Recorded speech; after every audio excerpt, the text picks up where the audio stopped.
Bonsoir à tous, j'espère que vous allez bien. On se retrouve enfin, ça faisait longtemps, ça faisait longtemps. Ma dernière vidéo, c'était la finale perdue de la Coppa Italia face à Bologne. Du coup, on se retrouve aujourd'hui le 17 août pour la reprise de la Coppa Italia. Vu que malheureusement on a fini 9e du championnat, du coup on est obligé de jouer un peu les tours de barrage, on va dire, les tours préliminaires pour rentrer vraiment dans le huitième, quart, demi, ainsi de suite. Donc aujourd'hui, c'était face à Bari, une équipe de série B, une moyenne équipe de série B. Score final 2-0. Un premier but en première période de Raphaël Leao et un second but en seconde période de Pulisic.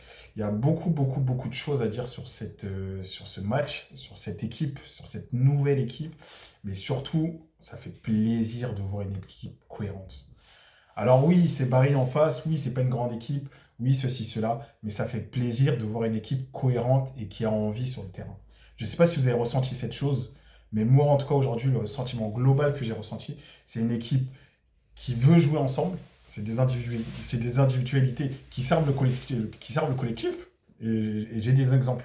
J'ai des exemples, hein, que ce soit Expitudian ou Salmakers. Salmakers, honnêtement, les deux latéraux aujourd'hui, ils ont vraiment fait un gros, gros, gros travail. C'est pas les seuls, hein, bien sûr. Le milieu de terrain, c'était un gros milieu de terrain. Léao, quand il était là, il a fait du Léao. Malheureusement, il est parti un peu sur une petite blessure. J'ai vu comme quoi il avait ressenti un petit étirement au niveau du mollet. Donc ça a surveillé pour les prochains jours. Mais en tout cas, l'équipe a été cohérente. De la défense au milieu de terrain, aux ailiers jusqu'aux attaquants. Donc c'est ça que j'ai vraiment apprécié. Et surtout, ça construisait. Ça construisait. Ça construisait des une, deux touches de balle. Ça construisait, il y avait du jeu intéressant. Et ça faisait longtemps que je n'avais pas vu ça également de mon côté. Je ne sais pas pour vous, mais voir entre guillemets des enchaînements où ça peut jouer à une touche de balle, ça peut s'enchaîner assez rapidement. Je ne sais pas si c'est la patte Allegri ou pas, mais en tout cas pour l'instant ça fait plaisir. Donc voilà, score final 2-0. Ah, il n'y avait pas une grosse, grosse confrontation en face. Mais voilà, il faut quand même le faire, il faut quand même marquer, faut quand même suivre le tempo, ainsi de suite, quoi. Mais voilà, pour revenir sur mes tops de ce match-là, je dirais surtout le milieu de terrain. Le milieu de terrain, je vous dis la vérité, hein, ce Samuel Ricci, je ne sais plus combien on l'a acheté, mais dans tous les cas, on ne l'a pas acheté suffisamment cher. Parce que la sérénité qu'il dégage et la justesse technique qu'il peut avoir dans le milieu de terrain, elle est juste magnifique. Vraiment, Samuel Ricci, pour l'instant, je pense que tous les Milanais qu'on est, on est tous amoureux de lui pour l'instant aujourd'hui. Parce que la justesse technique qu'il peut avoir et surtout l'orientation du jeu, elle est juste folle. En tout cas, attention, hein, après, on est sur un premier match, on est sur un tour préliminaire de Coupe d'Italie, ainsi de suite. Mais voilà, c'est un joueur élégant à voir. C'est un joueur élégant à voir. Et ça faisait longtemps, depuis Tonali, qu'on n'avait pas vu un joueur italien au milieu de terrain élégant comme lui. Donc ça, c'est la première chose. Ensuite, la seconde chose, c'est, je sais qu'au milieu de terrain, on a Loftus-Cheek qui peut... Ah, il y a des gens, ils vont me dire, oui, mais pourquoi Loftus-Cheek, ceci, cela, etc., etc. Moi, je trouve que quand il est en forme, physiquement, Loftus-Cheek, il est incroyable, ce joueur. Alors oui, il y a le souci des blessures, ceci, cela, mais quand il est en forme, et je vous dis la vérité, hein, quand il est en forme, quand il est sur le terrain, il joue avec des enfants. Parce que physiquement, il impose physiquement. euh, il sait très bien jouer les une touche de balle. Honnêtement, il n'y a rien à dire, hein. C'est le match qu'il a fait aujourd'hui, pour moi, je vais pas dire une masterclass, mais il a fait un bon match. Il a fait un très très bon match, Loftus-Cheek. Alors oui, il est blessé, il est souvent blessé. Ça, c'est ça son souci, malheureusement. Et là, il faudrait y remédier. Je sais pas si c'est de la manque de... Je sais pas si c'est une hygiène de vie. Je sais pas du tout ce qui se passe dans sa vie. Mais quand il est au niveau, quand il n'est pas blessé, pour moi, c'est un joueur référence. Et pour ça, je me souviens encore, hein, des matchs qu'il faisait en Ligue des Champions, face à Paris, face à Newcastle. C'était des gros matchs. Et les gars, faut pas oublier ça. Il faut pas avoir la culture de l'instant. Alors oui, c'est un joueur qui est souvent blessé, mais c'est un joueur, quand il est en forme, qui fait des grosses prestations, qui fait des gros, gros matchs. Donc voilà, au milieu de terrain, pour moi, ça a vraiment été, en première période, hein, surtout, les deux, que ce soit Samuel Ricci et Loftus-Cheek, que j'ai apprécié. Ensuite, sur le côté, On a beau dire ce qu'on veut, mais Salmakers, c'est un joueur qui se donne sur le terrain, les gars.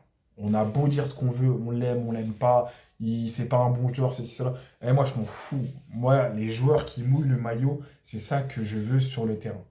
Et Salmakers, forcé de constater que c'est un joueur qui mouille le maillot, qui est là, il fait des appels, il fait des va-et-vient, il se rend disponible en défense, en attaque, il change de sens, tout ça, etc. Salmakers, il n'y a rien à dire. Sur l'engagement, vraiment, et sur le professionnalisme, pour moi, c'est un très très bon joueur.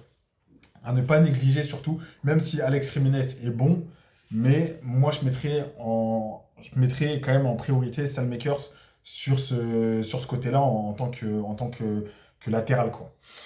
Donc ça, c'était la première période. Ensuite, sur la seconde période, on a eu les rentrées au niveau du milieu de terrain de la recrue Jassari et Luka Modric. Et les gars, Luka Modric, quand il est rentré en jeu, même le stade l'a applaudi, même le stade lui a fait une forme d'ovation, parce qu'avoir un joueur de ce calibre-là dans son équipe, mais qu'est-ce que ça fait du bien. Qu'est-ce que ça fait du bien, les gars. Déjà, j'étais admiratif de lui quand il était au Real, admiratif de ses extérieurs du pied, de ses changements de direction de balle. Mais quand il joue pour ton équipe, c'est encore mieux. Alors là, oui, il nous a fait quelques extérieurs de pied. J'ai kiffé à chaque fois, c'est la spéciale. La spéciale Modric. Il peut avoir 40 ans, hein, j'en ai rien à cirer. Il peut avoir 40 ans, mais sur le terrain, encore une fois, aujourd'hui, quand il est rentré en jeu, c'était lui le padré. C'était lui le daddy.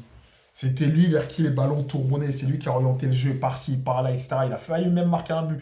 Il est un peu trop d'altruisme, mais il a fait marquer un but. S'il aurait été un peu plus égoïste, ce but, il serait allé au fond. Honnêtement, Modric, la sérénité, le professionnalisme qu'il peut apporter dans ce milieu de terrain-là, c'est juste fou. Donc là, vraiment, hâte de voir les trois jouer ensemble, que ça soit Richie, Jafari et Modric, parce que ça peut vraiment donner quelque chose de sérieux. Parce que les trois, c'est des artistes, hein. Après, Jafari, c'est vrai que là, on l'a un peu moins vu, même si ça se voyait qu'il se donnait à fond sur le terrain, hein. Il a fait quelques pertes de balles, etc. Mais il est encore jeune. C'est encore un bijou à modeler, un peu comme Richie. Et c'est ça qui est intéressant, c'est que Modric, pour une saison, va pouvoir être là pour leur donner des tips, pour leur permettre de déployer leurs ailes au mieux, quoi. Et c'est une richesse. Alors, il y en a plein qui vont dire, oui, mais Modric. Modric, à 40 ans, il tabasse des joueurs de 20, 25, 30. Donc, faut arrêter. Comme on a dit, me parle pas d'âge tant que tu es sur le terrain. Modric a été un des joueurs les plus utilisés d'Ancelotti la saison dernière. Il est là, il fait presque tous les matchs. Donc à un moment donné, il faut arrêter avec cette excuse de l'âge. Donc oui, c'est pas quelqu'un qu'on va pouvoir suivre dans l'avenir, c'est une chose. Mais pour cette saison, peut-être qu'il se sert de nous pour préparer sa Coupe du Monde, j'en sais rien. Peut-être, peut-être pas. Mais même s'il se sert de nous pour sa Coupe du Monde, tant qu'il est avec nous, tant qu'il porte le maillot du Milan et qu'il se donne à fond, moi je serai toujours derrière lui. Tout en sachant que c'est un grand joueur, il aura forcément des choses à apporter au collectif. Donc voilà. Quoi d'autre à dire sur ce premier match?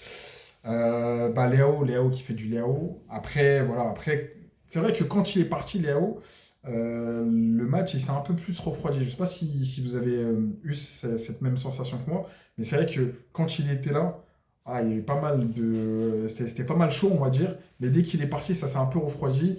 Après, voilà, Santi Jiménez, il joue bien. Il joue bien. Après, pour l'instant, moi, je suis pas encore convaincu à 100% de son apport. C'est peut-être pour ça aussi que le club cherche un attaquant, hein, que ce soit Ojloun ou Vlahovic. Mais voilà, pour l'instant, je suis pas encore convaincu. Dites-moi ce que vous en pensez de lui dans les commentaires. Mais pour l'instant, je suis pas encore convaincu à 100% de Jiménez. Pourtant, il aime le club. Ça se voit qu'il se donne. Mais je sais pas, j'ai l'impression qu'il est toujours un peu en retard des actions, qu'il loupe certains coches. C'est bizarre.